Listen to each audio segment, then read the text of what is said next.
Hey everyone. So, despite this episode being about Sanji's resolve to be the best of himself for the sake of Luffy, and even going so far as to asking Zoro to kill him, yeah, I think it's still fair to say the ones who took the spotlight of this episode were kind of Apu and King as well, because they definitely show just how far humanity can fall in being the absolute, and showing how humanity can pretty much be the absolute worst piece of shit. And look, Apu is one thing. We knew who he was from the get-go, what he was going to do pretty much from the moment this episode began, but Queen just shows time and time again there's no limits to how far he's willing to show how much of a piece of shit he is. Because if you didn't catch it, like pretty much Queen is the one who's manufactured that whole scene with the girls just to see Sanji break, to sow doubt in his mind, and to see him become the same as his family, to witness what Queen believes to be the height of German science and technology. He wants to see Sanji become like his family. He wants to see Sanji become break all of what he break and become, and toss out everything of all of what he is to become well, like his father, I guess, in some ways. I mean, I guess I did, and honestly, it's all of this is one of those things that really begs the question of all the people on Kaido's crew, why is Queen a member of his crew? I mean, I guess he did. I mean, it's one of those things where I guess he did need a man of science to help him create his army, but like the thing that boggles the mind for me about Queen is that he feels so idealistically antithetical to Kaido. And don't get me wrong, Kaido is in many ways morally bankrupt. Like the guy isn't like a saint.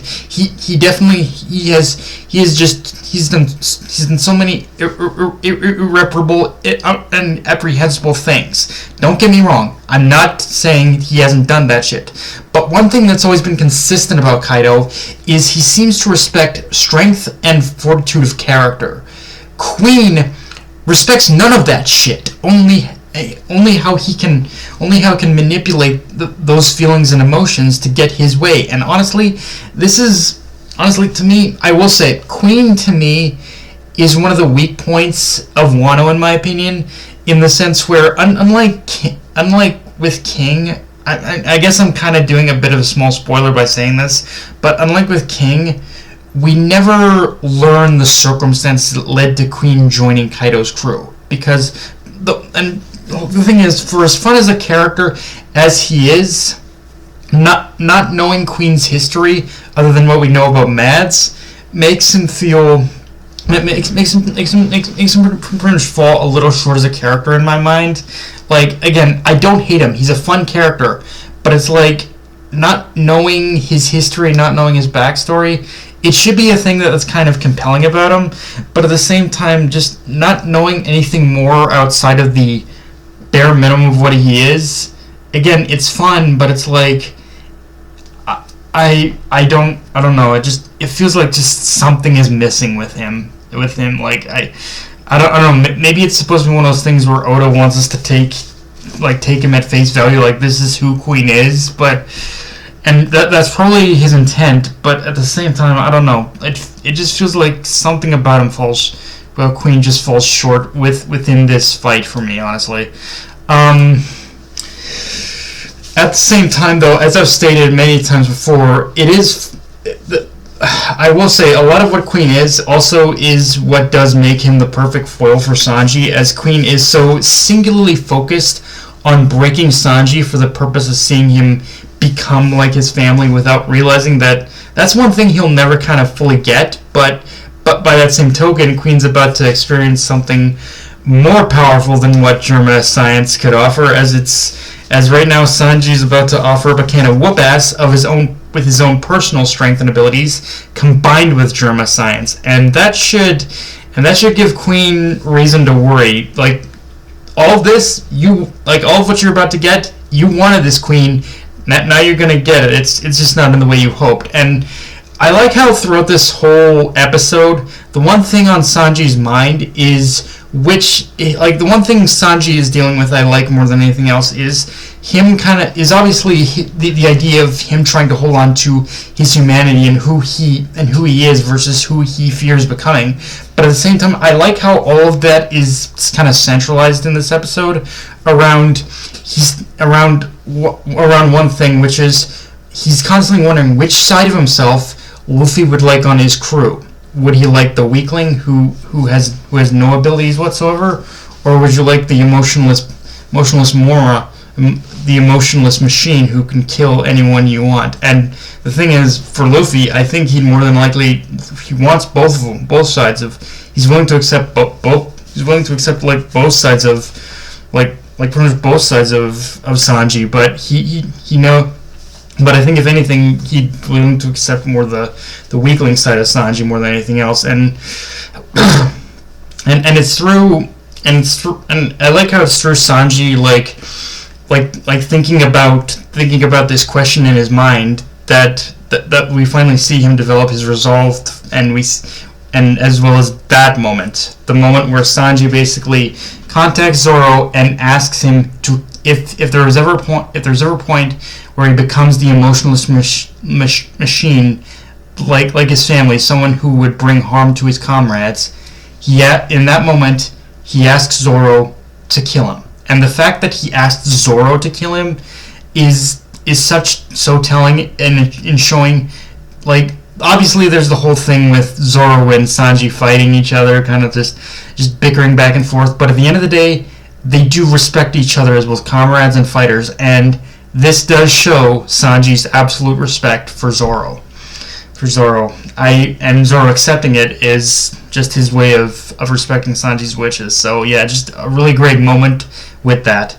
I also really like the way the anime visualized Sanji's struggle with the person he's trying to hold on to versus who he fears becoming. Like, in my opinion, it's a small visual detail that, again, I feel was done slightly better in the anime. Like, not to discredit the manga or anything, but it feels like it better visually portrayed Sanji's emotional conflict, and the idea that whatever happens from here, he's finally putting his heritage, his past with Germa, and his family to rest. Like, whatever happens from here, he's willing to he's fighting for Luffy's sake, but whatever happens beyond that point, he's putting his everything about his family to rest.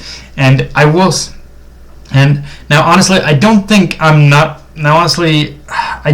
really spoiling anything all that much when I say this, but to anyone thinking Sanji's gonna die here, he's not. But the whole thing about Sanji asking Zoro to kill him, it has started a interesting conversation among the One Piece fandom about Sanji's fate in the future of the series, and if there are any if there are any candidates among the Straw Hats who might die, that Sanji is one of them. Now, yeah, I kind of personally believe that Sanji is probably one of the big candidates who is probably going to die at some point in the series.